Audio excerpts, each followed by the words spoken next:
हाँ बच्चों, अब है फ्रीक्वेंसी। फ्रीक्वेंसी क्या होता है, इसका डायमेंशन फार्मूला क्या होता है? It is defined as the number of oscillation made by a vibrating particle in 1 second.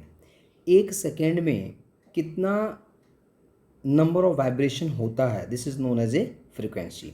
अब सुनो, देखो इससे याद नहीं होगा और इससे काम नहीं चलेगा अपना। फ्रीक्वेंसी का डायमेंशन फार्मूला अगर जानना है बेटा, time period frequency is equal to होता है 1 अपॉन टाइम पीरियड। ठीक है, फ्रीक्वेंसी इजकल टू होता है 1 अपॉन टाइम पीरियड। तो एक्चुअली 1 अपॉन टाइम पीरियड, तो टाइम पीरियड टाइम है, नीचे टाइम है, तो टाइम का डायमेंशन फार्मूला क्या होता है? तो टी हो गया, तो 1 upon T. So dimension formula is equal to m0L0 T⁻⁻1। This is the dimension formula of frequency. तो फ्रीक्वेंसी का डायमेंशन फार्मूला कितना हो गया? m0L0 T⁻⁻1।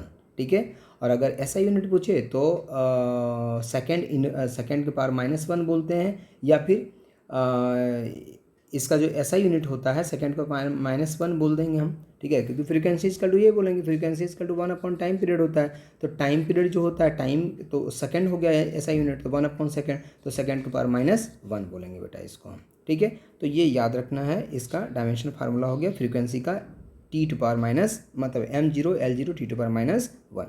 Now next is very very important, strain. Strain क्या होता है? जैसे जब स्ट्रेस लगाते हैं बेटा, स्ट्रेन एक चैप्टर ही है पूरा। ठीक है, तो वहाँ पे हम पढ़ाएंगे स्ट्रेन को। लेकिन अभी जानिए कि अगर कोई ब्लॉक है, मान लीजिए कि ये ब्लॉक है कोई, ठीक है, ये कोई रॉड है, इस पर आपने फोर्स लगाया, इधर भी लगाया इधर भी, तो क्या होगा? इलोंगेट कर जाएगा ये। जब इलोंगेट कर जाएगा तो मान लिया जाए कि इनिशियल लेंथ इसका L था, final length L plus delta L हो गया। तो लेंथ में जो चेंज आया, कितना चेंज आया? डेल्टा L का। ओरिजिनल लेंथ कितना था? L। तो जो चेंज इन लेंथ होता है upon original length, this is known as a strain. This is known as a strain. जो चेंज इन लेंथ होता है upon original length, this is known as a strain. तो बेटा ऊपर में भी लेंथ है, नीचे भी लेंथ है, तो इसका डायमेंशन कितना हो जाएगा? तो ऊपर भी लेंथ तो ये हो गया L, नीचे भी लेंथ तो ये हो गया L। L L कट गया तो क्या बच गया? 1 बच गया आंसर। मतलब कि डायमेंशन लेस क्वांटिटी है।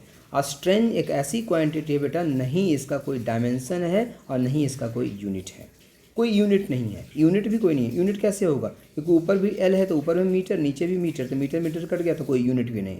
तो स्ट्रेन एक ऐसी फिजिकल क्वांटिटी है जिसका नहीं कोई डायमेंशन फार्मूला है और नहीं कोई इसका यूनिट है बेटा। वेरी वेरी इंपॉर्टेंट, कई बार पूछा जा चुका है ये। तो स्ट्रेन एक ऐसी फिजिकल क्वांटिटी है बेटा जिसका नहीं कोई डायमेंशन है, फार्मूला है, और नहीं कोई यूनिट है। नाउ इसके बाद आता है सरफेस टेंशन। बेटा सरफेस टेंशन फेनोमेना आपने देखा होगा बेटा, अब डे टू डे लाइफ में देखते हैं। मॉस्किटो को देखते हो कभी? पानी पे बैठा हुआ, ठीक है, पानी पे बैठ जाता है मॉस्किटो। जब कभी जो सेविंग ब्रश होता है बेटा, सेविंग ब्रश को पानी में डालना तो फैल जाएगा। ठीक है, सेविंग ब्रश को अगर पानी में डालोगे बेटा, तो जैसे ही पानी में डालोगे तो इस तरह से फैल जाएगा वो। ठीक है, और जब पानी से निकालोगे तो फिर ऐसे ही वो एक जगह पे आ जाएगा बेटा। तो ये सब जो फेनोमेना है बेटा, ये सरफेस टेंशन के कारण होता है। तो सिर्फ अभी फार्मूला जानना है आपको। सरफेस टेंशन इक्वल टू होता है फोर्स अपॉन 2L, लेंथ होता है। तो फोर्स का कितना हो गया बेटा dimension formula? MLT-2 divided by length का कितना हो गया? L। तो L कट गया तो डायमेंशन फार्मूला कितना हो गया? ML0T⁻²। This is the dimension formula of surface tension. इसके बाद एक द वेरी वेरी इंपॉर्टेंट, कई बार पूछा गया बेटा बोर्ड वगैरह में, आपका नीट में भी क्वेश्चन पूछा गया ये सब, कोफिशिएंट ऑफ विस्कोसिटी। इसका डायमेंशन फार्मूला बड़ा अच्छा चैप्टर है बेटा, फ्लूइड मैकेनिक्स में इसको हम पढ़ाएंगे आपको। बड़ा इंटरेस्टिंग चैप्टर है कोफिशिएंट ऑफ विस्कोसिटी, ये सारी चीज़ें हम पढ़ाएंगे फ्लूइड मैकेनिक्स में। लेकिन अभी इसका डायमेंशन फार्मूला जानना है। एक्चुअली बेटा जब हमने आपसे बताया वेलोसिटी ग्रेडियंट के बारे में, देखो यहाँ पे एप्लीकेशन है, वो जो वेलोसिटी ग्रेडियंट बताया ना, वो भी हम फ्लूइड मैकेनिक्स में डिस्कस करेंगे अभी। जैसे हमने क्या कहा कि जो वाटर है वो लेयर में चलता है। ठीक है, ये लेयर में चलता है। तो लेयर में जब चलता है वाटर, ठीक है, तो क्यों ऐसा होता है कि नीचे जो होता है बेड से जो लगा होता है, रिवर के बेड से जो लिक्विड होता है उसकी वेलोसिटी कम होती है, सबसे कम होती है। क्यों? क्योंकि बेड जो है, रिवर का बेड जो है, अपने ऊपर जो फ्लो कर रहा है पानी, उसको कहता है ये तू कहीं मत जा, तू मेरे पास रुक तू मेरे पास, और इस तरह से उसको रोक लेता है। अब जो उसके ऊपर वाला लेयर है, जो सरफेस बेड पे जो लेयर है बेटा, उसके ऊपर जो लेयर है, उसको ये कहता है मैं जब मैं नहीं जा पा रहा हूँ तो तुमको क्यों जाने दूंगा, मैं तुमको भी नहीं जाने दूंगा मैं। तो ये भी उस पर फोर्स लगाता है, उसकी वेलोसिटी को कम करता है। फिर ये जो लेयर है बेटा, ये इसके ऊपर फोर्स लगाता है, बोलता है जब मैं नहीं जा रहा तू क्यों जा रहा है। लेकिन तब पर भी ऊपर लेयर होने के कारण फोर्सेज लगते हैं और आगे बढ़ जाता है। तो यहाँ पे जो ये जो फोर्सेज लगता है बेटा दो लेयर्स के बीच में, जो लिक्विड का जो लेयर्स होते हैं इसके बीच में जो फोर्सेज लगते हैं बेटा वो डायरेक्टली प्रोपोर्शनल होते हैं एरिया के। फोर्स जो लगते हैं रेजिस्टिंग फोर्स जो लगता है डायरेक्टली प्रोपोर्शनल होता है एरिया के, और दूसरा होता है वेलोसिटी ग्रेडियंट के प्रोपोर्शनल। ठीक है, जो फोर्स लगता है कौन सा फोर्स है, जो एक दूसरे को नहीं जाने दे रहा है ये।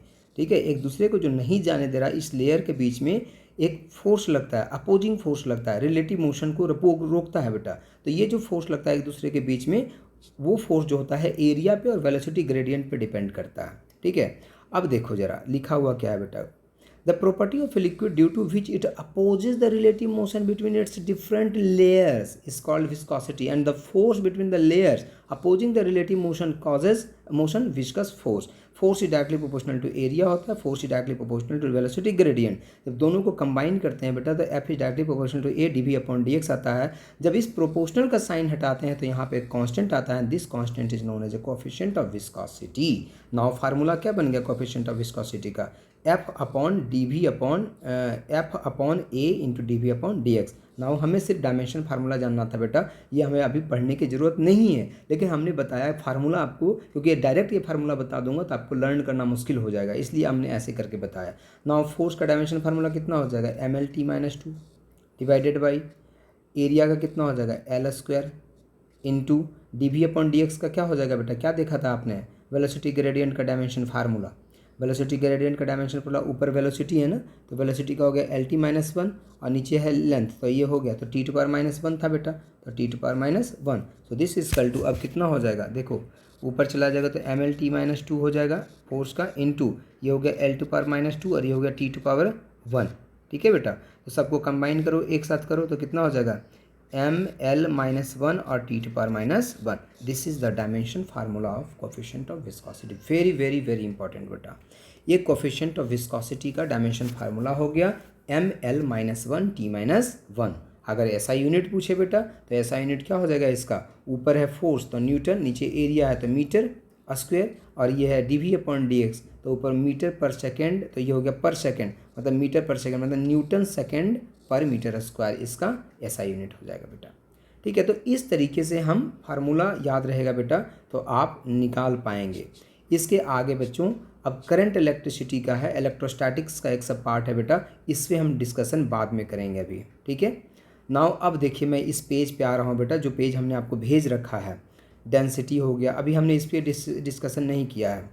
Velocity speed, velocity gradient, acceleration due to gravity, acceleration और acceleration due to gravity same होता है, हमने बता दिया आपको। लीनियर मोमेंटम बेटा, force, spring constant, impulse, pressure, stress, pressure gradient. अच्छा, जैसे वेलोसिटी ग्रेडियंट होता है बेटा, velocity gradient velocity upon distance होता है, वैसे ही प्रेशर ग्रेडियंट होता है प्रेशर अपॉन लेंथ। तो इसका भी हम फाइंड कर लेंगे, क्योंकि अब प्रेशर का डायमेंशन फार्मूला है हमारे पास, लेंथ का है हमारे पास, फाइंड कर लेंगे। Work, energy, kinetic energy, potential energy, power, moment of force जिसको हम टॉर्क बोलते हैं, उसको कपल भी बोलते हैं बेटा। रेडियस ऑफ जायरेशन अभी डिस्कस नहीं किया, रेडियस ऑफ जायरेशन डिस्टेंस के बराबर होता है बेटा। मोमेंट ऑफ इनर्शिया का होता है, देखो एम आर स्क्वायर डिस्कस कर दिया। एंगल डायमेंशन लेस है बेटा, कैसी क्वांटिटी है, डायमेंशन लेस क्वांटिटी है। एंगल इक्वल टू होता है आर्क अपॉन रेडियस, आर्क का हो गया एल, नीचे हो गया रेडियस का एल।